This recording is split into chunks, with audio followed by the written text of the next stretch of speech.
The story begins with our absolute loser of a protagonist named Yuki complaining about having to clean up every morning at school. His so-called friends, who look like characters we will probably never see again, have a good laugh. This is because they can take it easy since Yuki is practically Mr. Clean and has unparalleled cleaning skills. Just then, all the girls arrive late to school as always, but the boys can't do anything about it since they are not granted powers like the girls are. Unlike boys, girls are able to gain powers simply by eating peaches. Yuki points out how useless his life is, since all boys are playing life on hard mode from the second they are born. Our boy Yuki finds ways to make himself useful, though, as one of his buddies asks him to fix a button on his suit, like guys tend to do.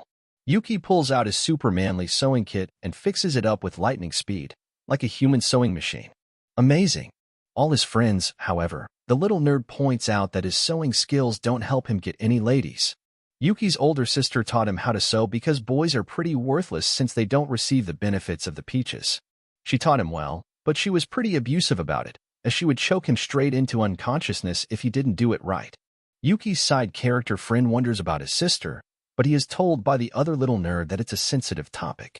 It's almost time for Yuki to start looking for a career, but he begins to wonder if that's all there really is to life.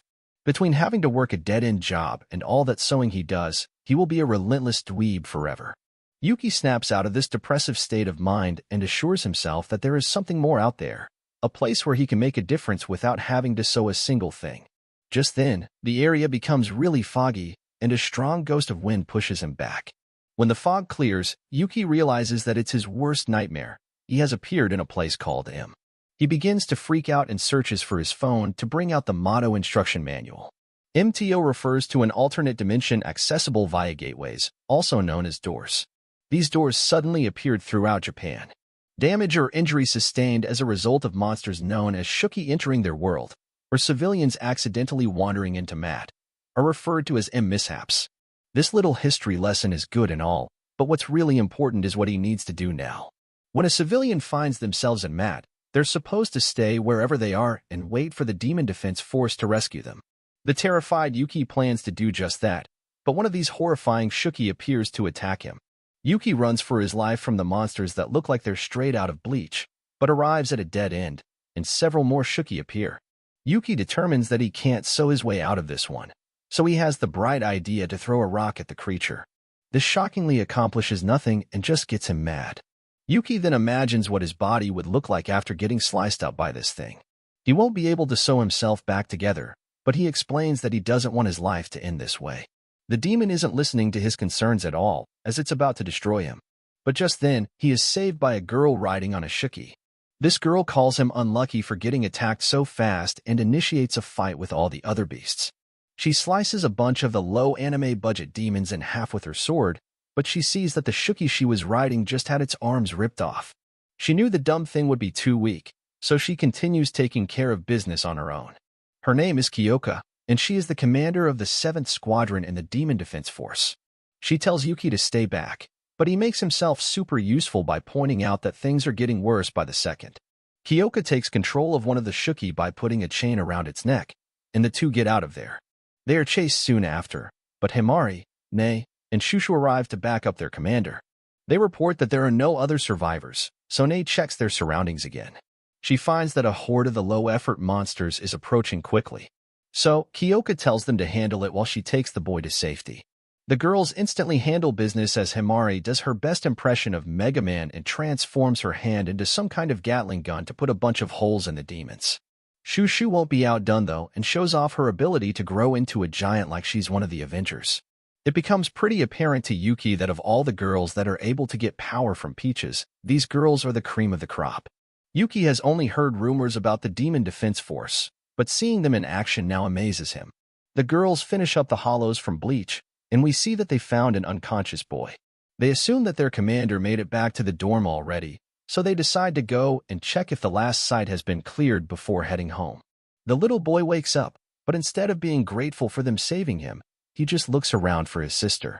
Elsewhere, we see that the commander hasn't made it back yet, and she is busy reminding Yuki about the most important rule when a civilian finds himself in a map mishap. They're supposed to keep their mouths shut. Just then, they must stop as they come across a girl that Yuki remembers seeing just before going through the gate. This girl is just about to learn an important lesson from gravity, but luckily she is saved by Kyoka. Kokoshuki's slave is way too slow, so they have to abandon it, and she begins fighting all the demons chasing them. Yuki bravely protects the girl, but he must be saved as well. Kyoka quickly raises a barrier and tells them not to wet themselves, but the demons are beginning to break through. Things are looking bad, even for Kyoka, and she begins to think about how she got stuck with a lousy ability. A look into the past shows some girls gossiping about her. She is known for being strong, but her ability sucks, and they are certain she will never be Supreme Commander. Koga is determined to prove those dumb girls wrong and vows to one day rule over all the commanders. Time is running out, and she thinks about doing something crazy. She has never tested her ability on a man before, so she has a serious decision to make.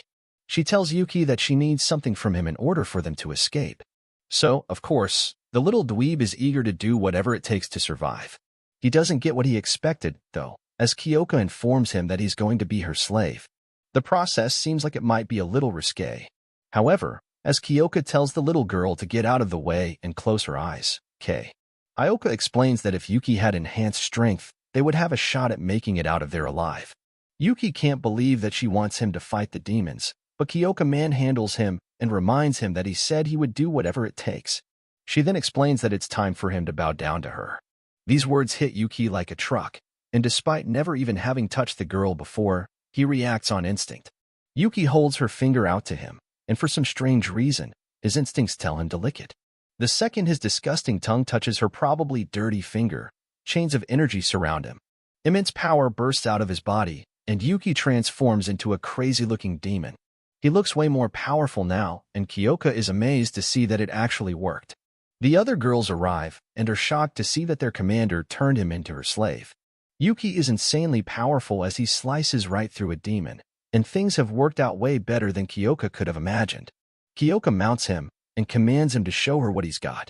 Yuki then starts ripping all the demons to shreds like a boss, flying through the air and slicing right through all of them like they don't even exist. Kyoka throws in some commands for good measure, and she is stunned by how fast he is. Kyoka reunites the little siblings, but everyone is startled when the demons start doing some reuniting of their own. The giant lump of demons becomes a huge demon, so Kyoka orders the others home so she can take care of business with Yuki. She commands him to crush the giant, so Yuki bursts right through the little rock it was carrying. He dodges all of its attacks and trims a bit off the top of the demon's body. The thing blows up in a huge way, leaving all the girls that apparently haven't left yet to wonder who in the world this guy is. Kyoka ends her ability and reverts Yuki back to his very average and plain self. Kyoka declines the other girl's offer to return home like a jerk because she needs to have a very important and secret conversation with her new toy. She reveals that he surprised her as she never would have guessed that an average Joe like him had it in him to turn into such a beast. She wants to make his job as her slave a permanent arrangement, but that statement alone makes her boy speechless. Before any of that, though, there's an important caveat to her ability. She wasn't kidding, as she plants a kiss right on Yuki's face. She pretty unfairly calls him a pervert and explains that this is the price of her ability. Since she is the master, she must, without exception, compensate her slave with a reward. As if that weren't crazy enough, the reward must be one that equals the work her slave does each time he carries out a task. Yuki's heart is pounding out of his chest, and he can't believe that his reward was a kiss. Kyoka explains that he worked really hard out there and shockingly offers to give him another kiss. Yuki freaks out as she has given him plenty to dream about already and declines the offer. He does probably the most awkward thing anyone can do at this moment and accidentally hits her in the face. Kyoka sympathizes with him and explains that she wasn't expecting the situation either. When the Shuki were her slaves, they only wanted slices of pork as a reward. Yuki, on the other hand, is a disgusting pervert, and she reveals that in these moments, her body moves automatically regardless of how she feels about it. It's the price she must pay for her ability, so she plants another kiss on him. Afterwards, Yuki makes the dumbest-looking face as he is still stunned to have just had his first kiss. Kyoka gets really serious as she explains that if even just one of the Shuki were to appear in the real world, there would be dozens of casualties. Her goal is to become Supreme Commander and exterminate the vile creatures for good. The current Supreme Commander is a loser, though, and far too lenient. With Yuki's help, she is sure that she can reach her goal, so she insists that he works for her. Yuki surprises absolutely no one when he reveals that he isn't good at stuff like sports or academics. All he is confident in is his ability to be a maid and keep a house sparkling clean. That isn't a problem for Kyoka, though, as she is all for a dude that knows how to clean. Aside from that, though, Yuki showed a lot of bravery when trying to save the girl, even though he was just being a meat shield. Kyoka thinks he isn't too bad for a guy. So, Yuki finally finds some courage and declares that he wants to be a hero.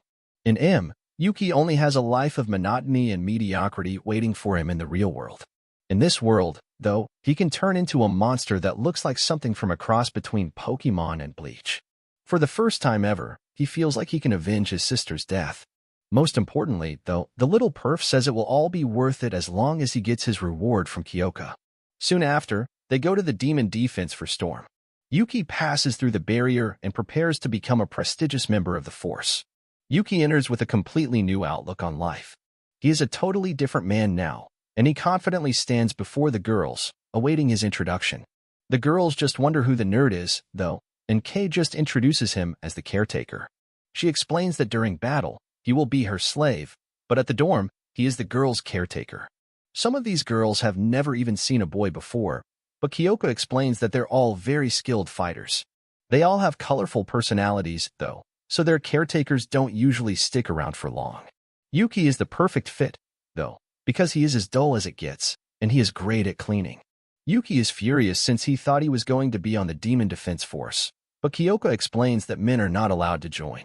She instructs the girls to make him feel at home, so they waste no time in telling him to do chores. Yuki can hardly keep up, but Nei is the only nice one among them and tells him that everything will be okay. The others are quick to point out that the little girl has superiority over him, so he better not disobey her. Yuki's dreams of having a meaningful life have been shattered as he goes into a deep depression for having to obey the orders of a child. Things might not be so bad, though, as Kyoka kindly welcomes him to the squadron. Sometime later, Yuki proudly finishes up doing his cleaning thing, but thinks about how the scenery doesn't look so great in MTO. Just then, a Shuki that thinks it's being sneaky tries to attack Yuki. The barrier stops the stupid Hollow from Bleach, and he arrives to check if he is okay. She explains that the 7th Squadron is in M's unlucky southwest area. That is why more Shuki appeared there than at other dorms. M is an alternate dimension that's as big as the city of Tokyo, and it's divided into 8 locations. Each one also has its own demon defense force. Nei considers herself his teacher, but Yuki isn't sure if he can get used to a child being his superior. Yuki ignores that for the moment as he wonders if they should do something about the Shuki that's just been hanging around there awkwardly. But Nei explains that it's just a small fry, and they can just ignore it. Hamari doesn't agree with her, apparently, as she goes all Mega Man on the Shuki and lights it up with her Gatling gun.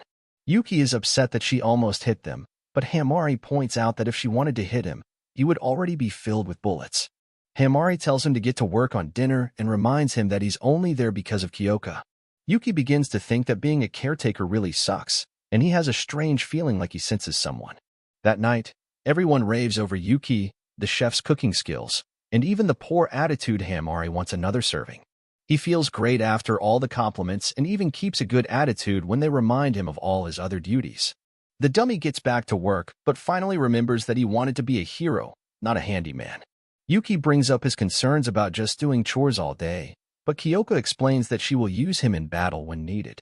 She instructs him to focus on housekeeping until then, and when he finally sticks up for himself, Hamari threatens to slice his head off. Kyoka acknowledges that the others might be uncomfortable with a male caretaker, but Yuki's really good at cleaning, and he is also vital to her ability. She asks that they all try to be nice to him, and tells him not to worry since she will rip off his manhood if he does anything wrong. That night, Shushu, who has shrunk to her tiny self, thinks she just caught Yuki spying on one of the girls. So, she threatens to tell the commander. Shushu explains that her ability allows her to grow or shrink, and she takes an incriminating picture. She was curious about Yuki, so she has been keeping a close eye on him. Yuki tries to clear things up by explaining that he was just cleaning, but she isn't interested in any of his excuses. Yuki assumes that she is trying to blackmail him for money, but she just likes to keep things interesting. She wants him to be her slave, but he tries to explain that he is already a slave. Shushu forces him to clean her room, and his attempt at deleting the picture fails. She tells him to do her laundry as well, but that just gives her another opportunity to take a misleading picture. While Yuki walks around depressed about being bullied, he finds Kyoka and Himari training outside. Just then, a Shuki appears, and Kyoka uses the opportunity to show Himari how it's done. She absolutely destroys the low-budget anime monster, shocking Yuki and amazing Himari. Yuki can't believe how she insta-killed it, and he realizes that he can never get on her bad side. Mei arrives and reveals she will be leaving with Himari to a meeting, so he will be left with Shushu to protect the dorm. That night, Shushu forces him to give her a massage and reveals that she grew up without a father. She came to MTO looking for excitement, even though it meant risking her life. The two decide to play some video games, but Yuki warns her that he's pretty good. They make a little bet, which Yuki is hesitant to accept at first, but eventually decides that he will win and make her apologize for treating him so poorly. He actually loses every game, though, and ends up losing his shirt because of it. Just then, the two must rush outside as a giant Shuki has appeared to attack the barrier. Yuki thinks they should stay back, but Shushu shows just how big she can get. Yuki does his best to keep up, but these giants are quickly about to fight. Dista Monster tries to battle it out with Shushu, but she easily grabs it and smashes it straight into the ground. Yuki is then amazed when she easily overpowers it. Shushu sends it flying, only to punch it down and crush it beneath her feet. Shushu shrinks down a bit, as being that size is completely exhausting. Just as she celebrates her victory, another giant blob of a monster attacks her. A bunch more Shuki merge with it to make it even bigger, and Shushu quickly realizes that things could get bad if she doesn't end the fight now. She tries to use her ability to grow even more, but it doesn't work for some reason. The monsters eventually grab her so she can't move, and the giant lands a punch. Yuki is completely hopeless and can only watch as the giant monster takes the upper hand with another powerful punch. Yuki wishes he could transform in this moment, but it's impossible without Kyoka. He wishes there was something he could do, and he remembers that he transformed when his lips touched Kyoka's hand. This genius gets the bright idea to kiss something that she owns, so he rushes to the laundry room. Licking her glove fails, but it did start the transformation, so he is on the right track. Shoving his face in her shirt transforms his foot, but he needs something that will give a stronger reaction. He eventually finds her boots, but he really begins to question what this says about him as a person. Things are getting really bad for Shushu outside, so he rushes out there with Kyoka's boot. There's no time left, so he must act now if he really wants to be a hero, even if it means licking a boot. Yuki sadly does just that, and power erupts from his body. Back at the fight, Shushu realizes that she must have pushed herself too far by transforming into her jumbo size. The monster shows no signs of slowing down, but Shushu realizes that her body will transform back to normal size soon. Just then, a partially transformed Yuki rushes towards her and is determined to try his best despite not being at full power. Shushu keeps the thing from moving, giving Yuki the perfect target. He unleashes a powerful kick, absolutely destroying this thing's head and winning the battle. Shushu thinks he was being too reckless by fighting at half power, but Yuki did it because she called him a wimp and told him to stay back before the fight. Afterwards, Kyoko works on fixing up Yuki's body, since there are some pretty painful repercussions for forcing a transformation on his body. The others mock him for being out of commission after just a couple of minutes of combat, but he points out that he just hasn't learned how to use his power yet. He wonders if they should be fixing the barrier, but Ka reveals that barriers protecting important locations have special attributes. So long as the damage is minor, it will repair itself. Yuki realizes that this explains what happened when the Shuki attacked earlier, as well.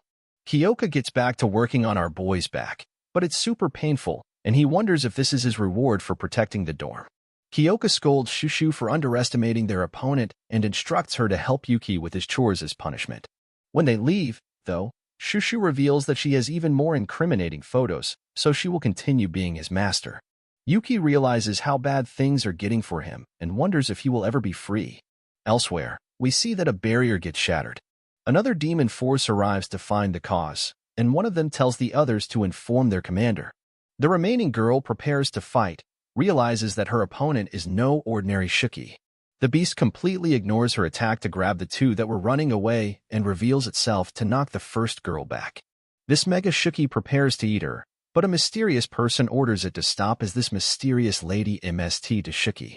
She explains that she can feel Yuki's presence somewhere in him, and it's time to pay him a visit. If you like my recaps, join my WhatsApp channel for more and don't forget to subscribe.